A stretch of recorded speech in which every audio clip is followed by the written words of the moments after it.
What if I told you about a place so stunning it looks like it was handcrafted by nature to lure you in? But it's also one of the deadliest locations on Earth. Welcome to the Blue Hole in Dahab, Egypt, a diver's paradise and a diver's graveyard. This sinkhole has taken more than 130 lives in the last 15 years. Today, we'll dive deep into the true story of Stephen Keenan, an Irish freediver who became a hero in one of the most heart-stopping tales ever to unfold beneath the waves. What happened on that day will leave you questioning how far one should go to save another. And trust me, this isn't just a story about diving.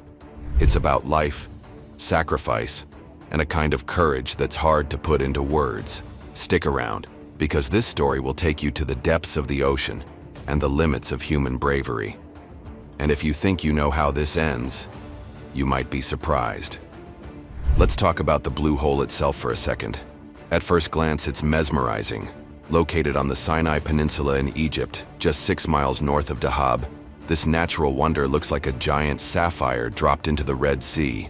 But beneath its beauty lies danger.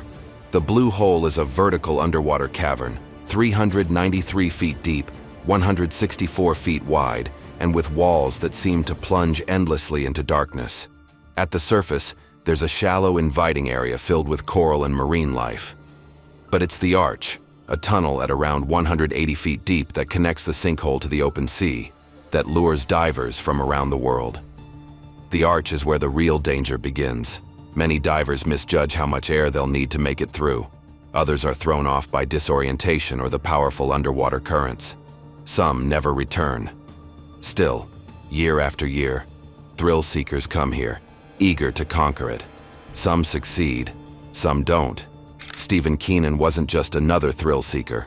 Born and raised near Dublin, Ireland, Stephen had a natural curiosity and love for adventure. But it wasn't until 2009, when he visited Dahab on a whim, that he discovered his passion for freediving. Freediving is not your average sport. It's about descending into the depths of the ocean on a single breath. No oxygen tanks, no safety net. Just you, your lungs, and the vast unknown. For Stephen, it wasn't just a challenge, it was almost spiritual. The deeper he dove, the more he felt connected to the ocean and to himself. Stephen quickly fell in love with Dahab and decided to stay.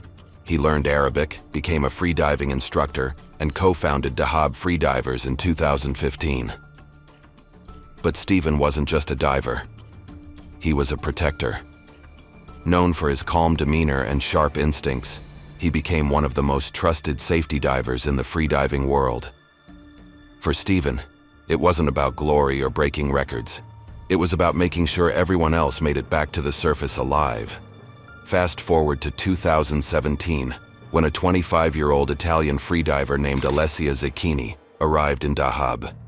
Alessia wasn't just talented, she was extraordinary. Her dives had already shattered world records, and she was known for pushing herself to the limits of what the human body could endure. But Alessia wasn't here for records. She had one goal: to cross the Arch of the Blue Hole without using fins. If you're not familiar with freediving, let me put it this way. Crossing the Arch is like walking a tightrope without a safety net, except you're underwater, holding your breath and fighting against your own body's instincts. Alessia had worked with Stephen before, and she trusted him completely. Stephen agreed to be her safety diver, knowing full well the risks involved. The two spent days planning every detail of the dive, from the exact timing of her descent to the positions of the safety divers who would be stationed at different depths to assist if anything went wrong. It was all carefully choreographed. But in freediving, even the smallest misstep can have devastating consequences. Now, let me ask you this. If you were responsible for someone else's safety and things went wrong, how far would you go to save them? Would you risk your own life? Stephen Keenan faced that very question, and his answer changed everything. Before we dive deeper into the incredible story of Stephen Keenan and the mysteries of the Blue Hole, I need your help with something. I'm on a mission to reach 1,000 subscribers by the end of the year, and your support would mean the world to me. So if you're enjoying this story and want more like it, please hit that subscribe button. All right, let's get back to it. July 22nd, 2017. The day began like any other in Dahab. The sun was blazing, the Red Sea was calm, and the blue hole sparkled like a jewel. Alessia prepared herself for the dive of her life, her mind steady but focused. As she descended into the blue hole, everything went according to plan. The safety divers signaled her progress from the surface, and Stephen waited near the arch's exit rope, ready to guide her back up. But then, something went wrong. Alessia, following Stephen's advice to swim close to the reef wall on her right, missed the exit rope entirely. Unaware of the mistake, she continued swimming along the reef wall, veering off course.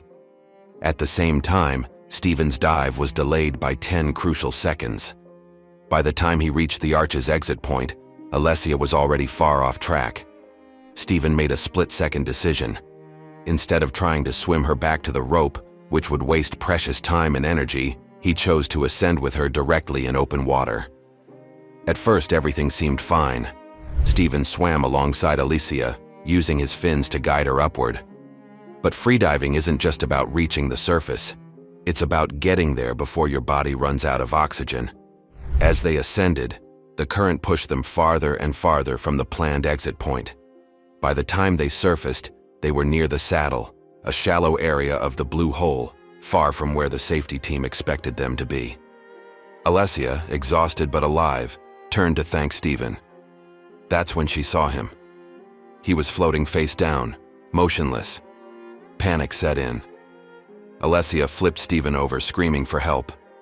But the surface was crowded with snorkelers, their laughter and splashing drowning out her cries. It took what felt like an eternity for the safety team to realize something was wrong. When they finally reached Stephen, he was unconscious. They began rescue breaths, desperately trying to revive him, even as they swam him toward the shore. Every second was critical. By the time they reached land, an ambulance was waiting. Stephen was rushed to the hospital. But despite their best efforts, he didn't survive. A shallow water blackout, a sudden loss of oxygen during the final moments of ascent, had taken him. Stephen's death sent shockwaves through the freediving community. He wasn't just a diver. He was a friend, a mentor, and a protector. Tributes poured in from around the world, with athletes, students, and fellow divers sharing stories of his kindness, his laughter, and his unwavering dedication to keeping others safe. Alessia later said that Stephen saved her life. Without his quick thinking and selfless actions, she wouldn't have made it back to the surface. The story of Stephen Keenan isn't just about freediving. It's about the choices we make when the stakes are at their highest. It's about courage, sacrifice, and what it means to put someone else's life before your own. The blue hole remains as beautiful and deadly as ever.